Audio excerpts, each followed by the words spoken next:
Welcome to the Veriff Voices podcast, a collection of conversations with leaders from across the industry, sharing tips and valuable insight into shaping the future of online identity. This podcast is brought to you by the people of Veriff, rebuilding trust in the digital world. Hello, everybody, and welcome to another episode of Veriff Voices, the podcast where we talk about fraud, compliance, and all things related to identity verification and rebuilding trust on the internet. Today, we've got a very special episode, actually, because it's the first time ever that we've got a returning guest. So this is quite notable for that alone, but also because the guest is a very sort of special friend of the podcast. It's Mike Haley, who is the CEO at Cifas, a not-for-profit UK organisation dedicated to fighting fraud.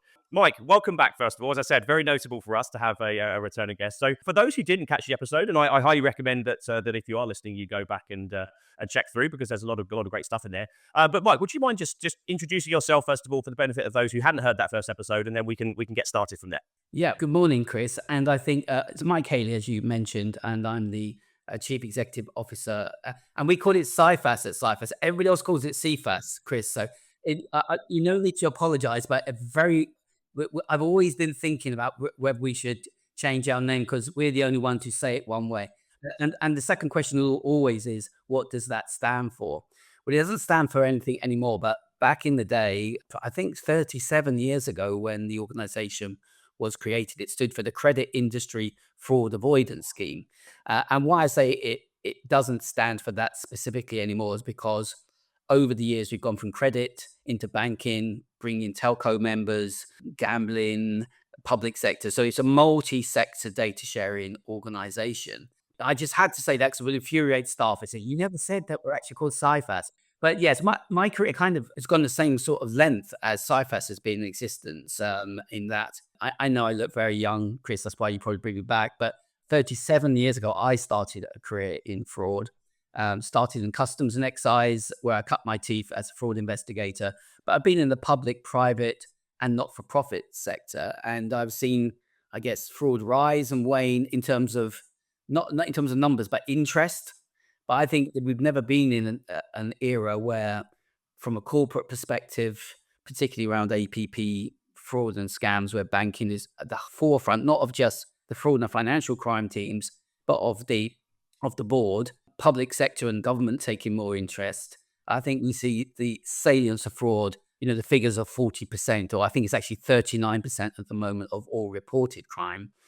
So I think I've never seen such concentration on the fraud problem as there is now. But yeah, my career spanned all that time, lots of different organizations. I think it's been a really fulfilling career where I've seen lots of different typologies, lots of change. And I've been saying recently, and this is why I enjoy being on podcasts like this, I think we're in a golden age of technology to combat fraud as well. There's so much investment here and smart people putting their minds to how do I identify fraud earlier in the journey. So it's also a great time to be involved in fraud. Absolutely. And I think, yeah, that I mean, the amount of change that you must have seen in that time, that sort of near 30-year career, I guess, that you've had is there. Tell us a little bit more about Cifas then. I'll pronounce that correctly this time. It's just to sort of make sure that what it is, the actual work you do, the types of organizations that you work with, and maybe how it is that you are kind of exposed to sort of seeing these various types of fraud as they're emerging and that kind of thing. Yeah, so it's a great question. So I think the first thing to point out is that we're a not-for-profit organization, and we call them membership organizations. So our customers, clients, are members because it's a jointly owned utility. We have 770 members now, and we've increased rapidly over the last few years. And I guess that shows the breadth of organizations that are now seeing that fraud is a real issue. So as I mentioned, we have all the retail banks in the UK as members. We have e-retailers, those who offer a line of credit rather than those who perhaps take card payments. We have the card issuers. We have all the mobile network operators, insurers, and lenders. So what we operate for them, what we facilitate, in essence, we facilitate the sharing of data, intelligence, and learning. And the main thing we're famous for, I guess, is the maintenance of the National Fraud Database. And the National Fraud Database is where if you're a member of Cifas, you're obligated, if you find a fraud that meets a standard of proof, so it's like very high-grade intelligence, you've seen our members meet a standard proof where they have investigated and they've got robust evidence that a fraud has happened, and it meets one of our case types. And those case types cover things like account opening fraud, identity fraud, what we call misuse of a facility, which could be a bank account or a telco account. Account takeover, of course, an issue that we might come back to. Insurance fraud and asset finance fraud, because they're kind of specific to those industries.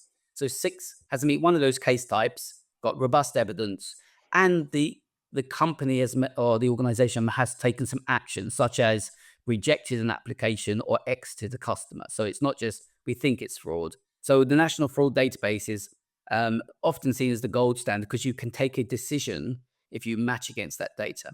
So it's very much used on onboarding as a tool about, have you seen this individual, this device, this address, this mobile number before associated with a fraud, to build into the risk engines of organizations. So we're a data company, a data utility, and we are agnostic about where that flows through, because companies want to choose different organizations for orchestration, for case management. So we're a utility, but we do have 2 other databases, probably less spoken about.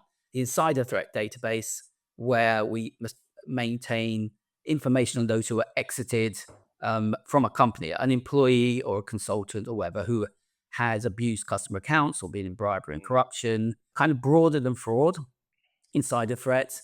And more recently, hot off the press, I guess, is that we launched the victims of APP fraud database. It's a separate database because you have to treat the victim different than what we've got the first party or third party fraud in the National Fraud Database. So that's kind of essence of what Cifas contributes to tackling fraud amongst our community. It's really interesting, and I think we kind of see this from the Veriff side as well, actually, as a similar kind of, well, we call it kind of a network effect in some ways of the fraud that we're seeing from one customer. We know that then we can apply that sort of same rigor and everything else to sort of helping one of our other customers too. And I think that's the real benefit of a membership body like yours as well, is that you'll get to sort of share the benefit from that sort of shared information, which is great. One of the things we wanted to talk to you about is that we've just released our annual fraud report, which is a piece that we do every year, a piece of proprietary research that is looking at our customer database and the types of fraud that our customers are seeing, the types of fraud we're stopping, essentially. And it enables us to sort of pull some trends out of it and things that are happening in the wider sort of fraud space, as it were. I wanted to put the question across to you. We've seen another increase on fraud year on year compared to what we saw in 2023, which again, that year was also a sort of a record increase too. I think we basically found that sort of 1 in every 20 interactions that we had was fraudulent, which is massive, really. And I think the cost of those businesses, if Veriff hadn't been in place, would be in millions and millions of dollars. So it's it's a growing threat and something that we're seeing more and more of. Does that shine with the data that you see at your end? I think that's the first question, just from a very sort of simplistic point. Are you seeing these same kinds of increases as well? Yeah, maybe before I answer that question, I would say, and I don't get paid for coming on your podcast, but I thought it was a really good report. I read through it, and because I think it was a bit more in depth and sophisticated than quite a lot of reports that are put out, which say it's a bad problem. So I learned something from reading that report, so I would recommend it. But yeah, comparing the kind of statistics there across your across your customer base, and I agree that when you get a network effect, that is when you can start getting real value for the counter fraud community. But yes, we saw a 15% increase in the first 6 months of this year in cases filed to the National Fraud Database. And the largest category of that, around 60%, is identity fraud. So identity fraud does make up the biggest number of cases filed by our members, but we saw the largest percentage increase in account takeover. And I think that's really it was quite a stunning increase, I think about 92%. So lower numbers, but a bigger increase. So unlike you, I think last year we saw a kind of dip for about 9% over the year, but it's, fraud has come back at an astonishing rate. And we're looking probably this year to have the largest number of cases ever recorded to the National Fraud Database. And what members are talking about and what they're reporting and what we see from all that data, our intelligence team will crawl over it. So yes, we have a mechanism where you search the data and you can get something back. But if you look at all the cases, we have some insight into what's happening, and it does resonate with what you're finding.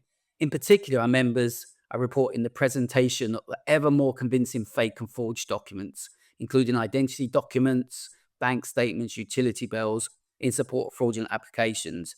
And I'm sure how we got in 6 minutes or whatever to a podcast without mentioning AI. I mean, there's always been tools to use for faking documents and forging documents, but those tools are better with AI, and now it's increasingly hard. So that's what our members are telling us. They're saying much higher quality of forged documents, including identity documents and bank statements, utility bills, etc. Yeah, absolutely. And I think, the sort of the data that presents just as like an increase in fraud, kind of there's nuances within that as well, isn't there? And as you said, it's the types of fraud that we're seeing is perhaps the where things are changing and the sophistication with which the tools that are available to fraudsters, the tactics that they're trying. We absolutely mirror that. We've seen, I think it's a 13% rise in account takeover fraud, which is a year-on-year rise again, which is something that is getting increasingly problematic for businesses across all industries, actually. But the ones that jump out to us and the ones that seem to be seeing the most fraud, if you like, are still financial services and sort of this, the e-commerce marketplace sector, which is another one which there is obviously financial transactions taking place, and there's a need to verify both the buyer and the seller. So there's almost double the amount of potential fraud you could have within that industry, I suppose. But I wanted to ask you about that. The first question is, does that mirror kind of the research that you guys are doing as well? Are those industries kind of the most at risk, as it were?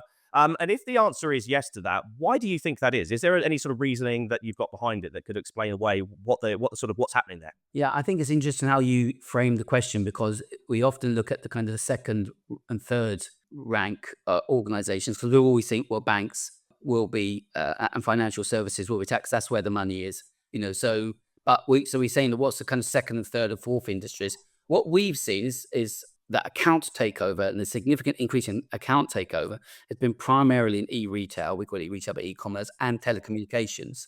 So I think that might just slow where there's an overlap in our customer base but e-commerce definitely, but also big increase in telecommunications.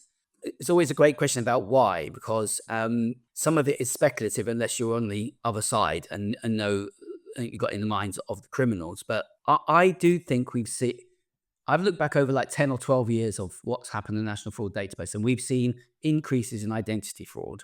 But other frauds, when you look at them, pretty much have stayed stable. We've always got first-party fraud and misuse of facility account takeover.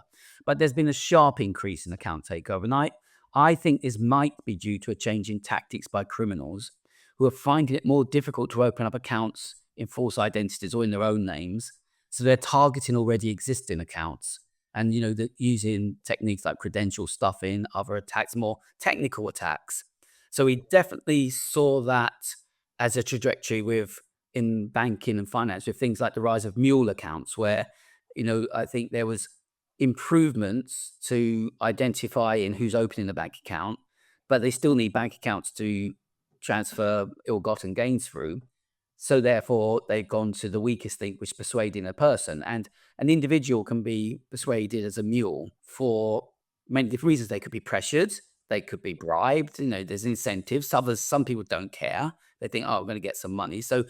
But what we've seen is this muling effect, grow out. So we're recently seeing telephone mules and shopping mules, as well as money mules. So suddenly what was a financial services and banking issue is become a much broader issue of people being targeted because they already have accounts. So you don't have to go through the hoops of account opening if someone's already a customer with a track record. So I think there is a change in tactics by criminals to go to the consumer or the individual has account open across a broad range of industries. And that is quite significant. I don't know whether that's going to continue.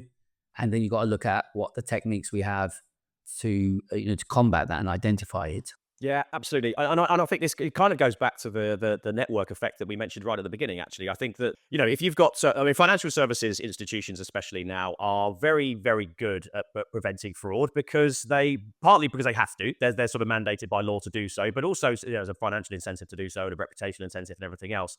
So what we're sort of finding is that some of the fraudsters are just going much earlier in the process. So they'll be targeting things like dating platforms and social media platforms, things that don't have such robust security, in order to get the credentials that will enable them to bypass the security further up the chain with the financial services institution. So it's if we're able to sort of recognize spot the fraudsters, recognize the signs of the things that they're using across our customer base, it enables us to block them sort of earlier in the process as well, which I think is a really interesting way of using that network effect that we mentioned before. But I think you raised a really good point there. Actually, is that digital services, the use of AI in fraud prevention is all getting better and better and better with every day that goes by. And so the next weakest link in the chain is the human being themselves, which, as you say, we sort of call it adversary-in-the-middle type fraud. We've seen, it's still a relatively small proportion of all the fraud that we see, but it is growing at an incredibly rapid rate. I think it was a 40%, more than 40% year-on-year rise from last year of this particular type of fraud. Is that something that you're seeing more of as well? And I think that this is, again, a question of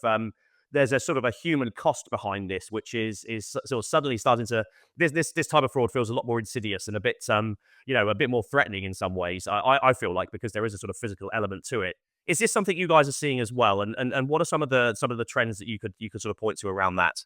Yeah, I still think we still see more of that social engineering, and that still is prevalent. But I do think it's an interesting indicator to look out, and I don't think we've seen it as sharply as you have, and that's why it's really useful to have these conversations, isn't it? Because it may well be in certain industries or certain customers going, but as you say, that if you don't look across industries, then you're not going to really see these trends. What we have seen very definitely in telecommunications is criminals opening accounts. It's relatively easy if you then keep your kind of nose clean, and then start building up a credit record. That could be with a synthetic identity, or it could be with a genuine identity, to build up that way to then open the financial services account later on. So we've definitely seen that.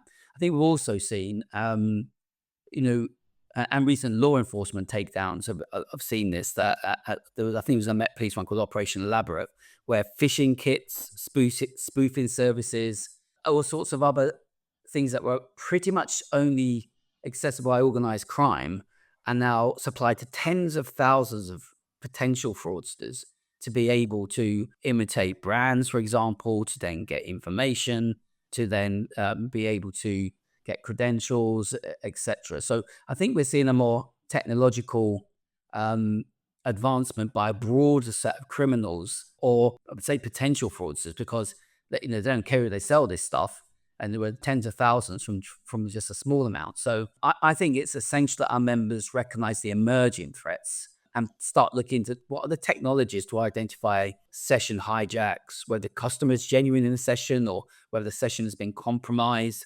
I think there's like a whole different set of techniques and technologies that are required, because you've been more successful account opening. Account opening fraud is still, it's still a real issue.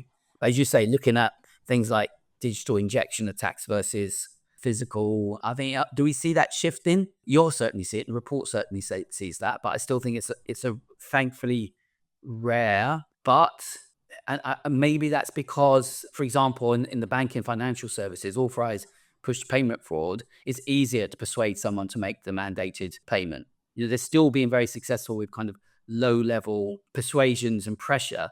But if that, as consumer education kicks in of other techniques, then surely they don't go away, do they? They will look what next. And I think more technical approaches, interceptions, particularly with AI, digital injection is going to have, with face swapping, voice cloning. And we already see this with things like mandate fraud as a big issue. So yeah, I think the mix is probably changing, but I think the more, we always know this, we always talk about the fraud being like a balloon. If you start squeezing in one area and becoming successful, the criminals are forced into looking at more technical means. So I thought that was an interesting part of your report.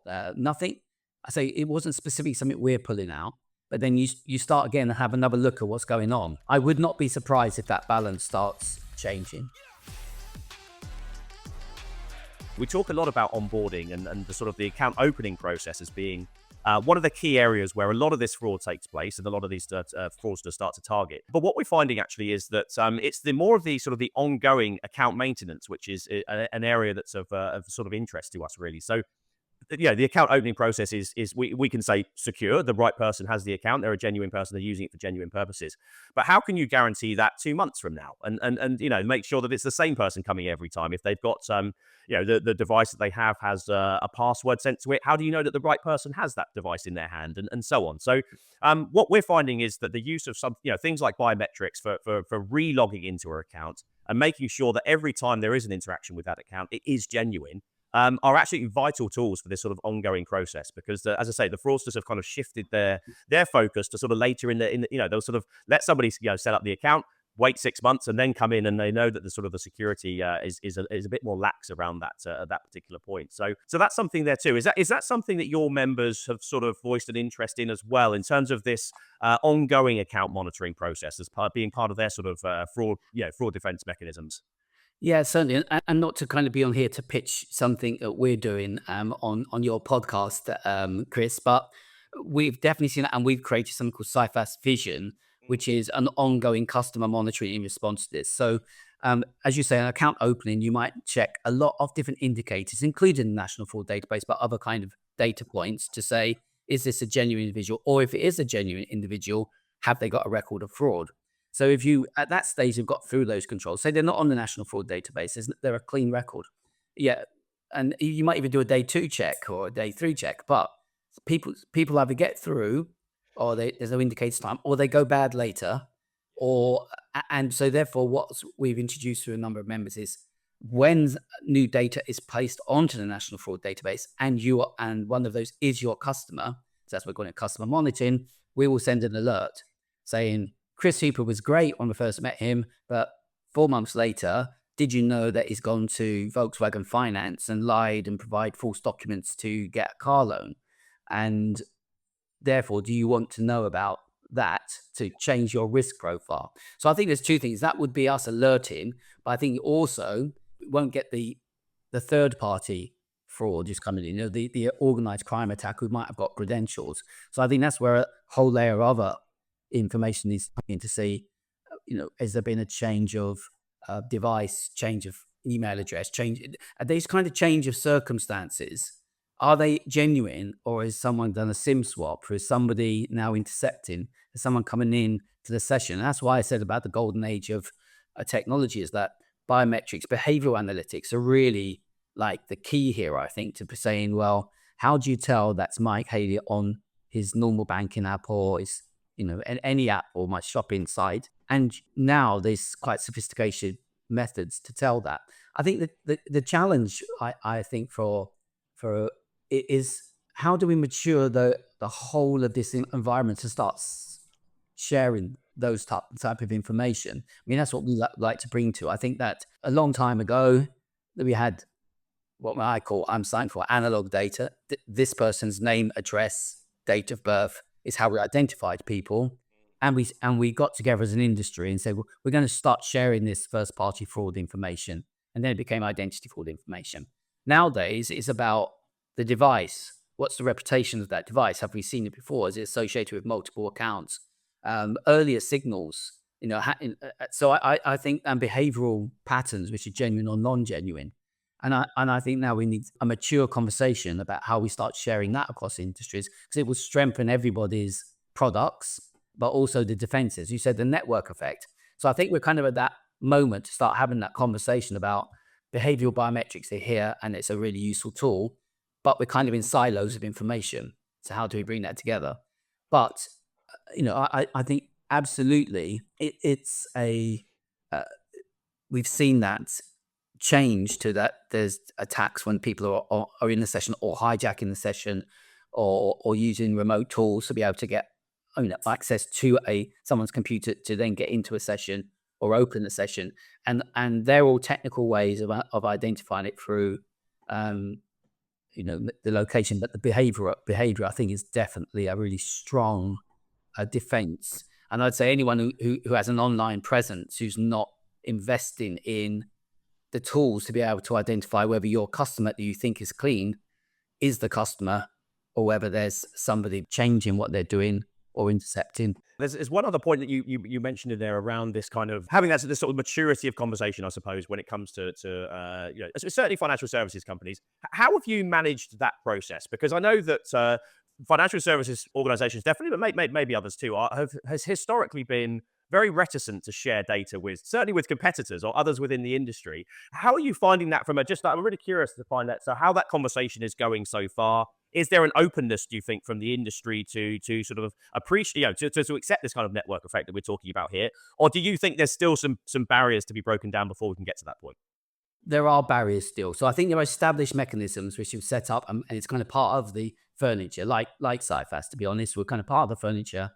But to move away from this type of data to kind of the digital data, if you like, I think needs that conversations. I think the time is right for it, and we have established mechanisms. But it also means bringing in the solution providers into that room, because there's a lot of competition. Quite a lot of competition is around that network effect and what customers you have. And we saw that with device identity companies who first came in. You know, and I think we've got a dichotomy between we want competition around technology, but actually to combat fraud, you also need a monopoly over the coal that we put in the data.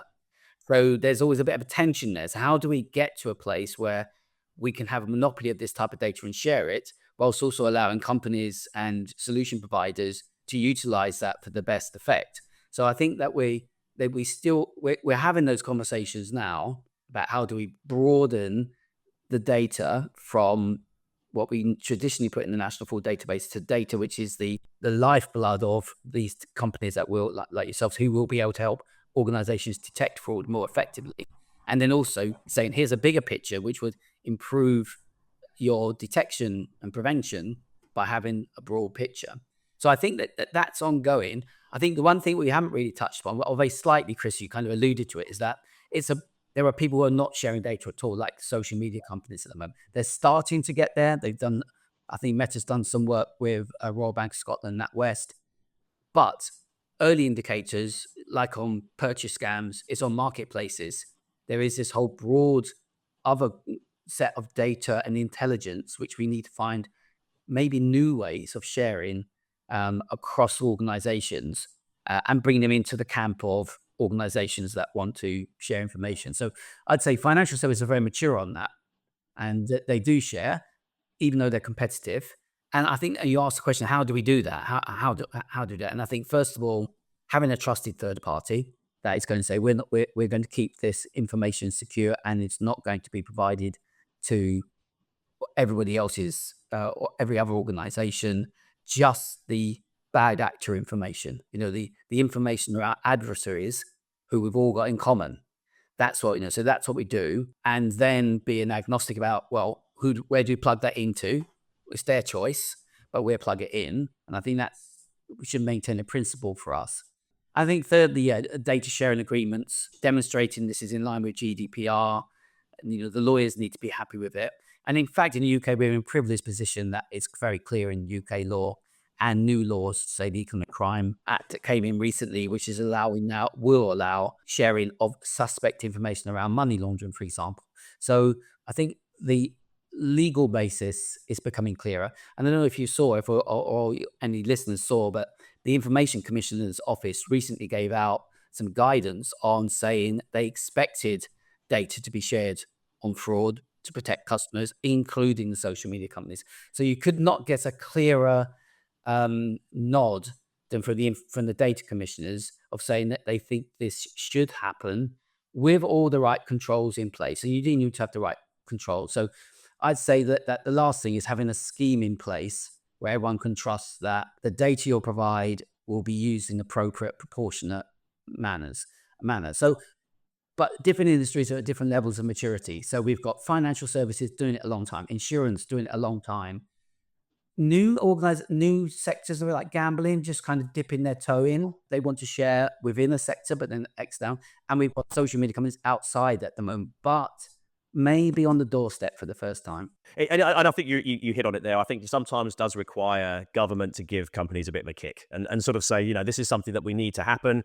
As I said, we've said the phrase network effect a number of times today, but I think this is what essentially what we want to create. It's in the best interest of everybody, but it's hard to see, right?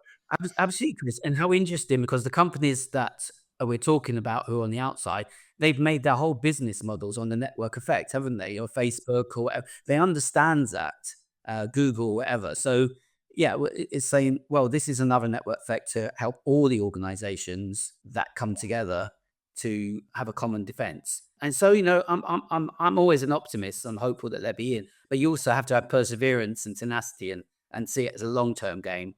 And yeah, I feel they feel a little bit beaten up at the moment. So they never do enough. They need some incentives, a little bit of love, and say, we want you in to help banks and financial services companies prevent fraud, but also perhaps you're going to get something back which will help your marketplaces and your platforms be secure from so many threats that there are. So yeah, I'm optimistic that we will make progress.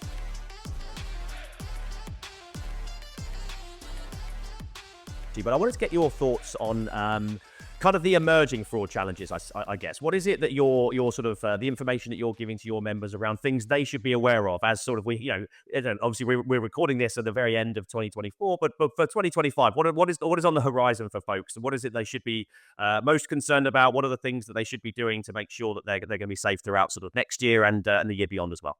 I think there are three things, Chris, and can't dodge this one in that AI is a significant, and I think it's a current threat. So we've always been saying it's a future threat. I think it's a current threat. Our members are reporting increasing use of AI, such as face swapping, voice cloning, and the document creation we talked about. I think it could become more difficult to identify attacks using AI. We need to look at what type of tools there are to identify, watermark, or use embedded code to identify fake or manipulated or created images and documents. So again, we're in that arms race that we often talk about, isn't it? That the criminals just immediately jump onto using AI. I think it's been a long-term thing with any technology. Criminals and pornographers are the worst ones to use them. And they don't have the restraints of other organizations. But then there's smart people on our side who go, okay, right, if they're using it that way, can we embed code that will detect this? And therefore, you're going to need a code reader to say that's a manipulated or AI generated document. I think others have been looking at watermarking. So you need to, I think, the first thing about what to be aware of is not just that AI is a threat, but what are the techniques that are being developed to identify AI? Because otherwise, it's a bit like, how do you tell? It's a terrible thing. But there are also AI tools that will be able to identify AI generated content. So we're thinking about that. A recent conversation I had was like, well, could we not get a bank of utility documents and so be able to show where some have been manipulated and others haven't been? And can we keep that up to date? So secondly, and you mentioned it before, I mentioned it's crime as a service, but fraud as a service. Marketplaces facilitating a greater number of opportunities, as you mentioned, as well as what might be loosely called organized crime gangs, but loose groups of individuals who have different skills. So I think we're seeing more technically advanced malware, phishing, man in middle, or you describe adversary in the middle, account takeover fraud. So looking at all those kind of technical attacks and what are you doing about it? And thirdly, and this is something which we haven't talked about yet, but I think we're seeing a real problem of first-party fraud by young people. Muling, as we talked about, muling for money muling, telephone muling, shopping muling, as fraud being seen as a quite almost a legitimate way for young people to make money. And I think that's quite disturbing. And we do a longitudinal study of changes in public attitudes. We do it every year now, because I think before we used to think we didn't have much evidence of it. And our people are becoming more fraudulent than people who were honest in the past, and now they're less. But we have no evidence of that. But what we've seen year in, year out is an increase in what you might call increasingly criminogenic, or people more likely to do certain activities. Like 20% in the last survey said they thought money muling was okay. They either knew someone or they'd done it themselves. That's thing. And I think your report kind of also brings that out. So they're the three things: AI, but AI, how to spot it and what techniques; crime as a service, therefore responding to the fact that it's going to be more technical attacks; and thirdly, just looking at that young cohort of people you're bringing on as account opening. That's really interesting, especially that last point. Actually, I think that's a kind of new one for me, really, in a sense that it's the kind of blurring of the lines of over what's criminal and people's sort of acceptance that sometimes some of these things are kind of okay because it's a digital world. It doesn't really feel like the real world. You just mentioned something which members have been saying is also the blurring the lines between who's a victim, who's a criminal, who's been persuaded, or are they complicit or non-complicit. It used to be this person is the victim and this is the fraudster. This is the first party fraud.